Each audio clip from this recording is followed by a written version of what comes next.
તારીખ 8 ફેબ્રુઆરી અને 9 ફેબ્રુઆરીના રોજ વડોદરાના રિફાઇનરી ટાઉનશીપમાં ફ્લાવર શોનું આયોજન કરવામાં આવ્યું હતું. આ ફ્લાવર શો નિહાળવા ખૂબ જ મોટી સંખ્યામાં લોકો એકઠા થયા હતા.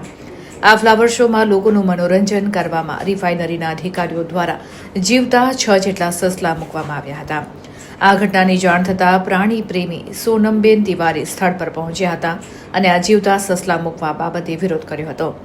તેમણે જણાવ્યું હતું કે આટલી બધી ભીડ અને આટલી મોટી સંખ્યામાં એકઠા થયેલા લોકો વચ્ચે આ 6 જીવતા સસલાને મૂકવું એ સસલાઓના જીવન સાથે ખેલવા બરાબર છે.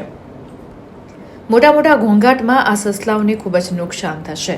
સોનમબેને તાત્કાલિક રિફાઇનરીના અધિકારીઓને સસલા હટાવવા જાણ કરતા અધિકારીઓ સ્થળ ઉપર દોડી આવ્યા હતા અને સોનમબેનની માફી માંગી મેનેજમેન્ટ દ્વારા ભૂલ સ્વીકારી તાત્કાલિક આ 6 સસલાઓને ગ્રીન બેલ્ટ વિસ્તારમાં મૂક્યા હતા.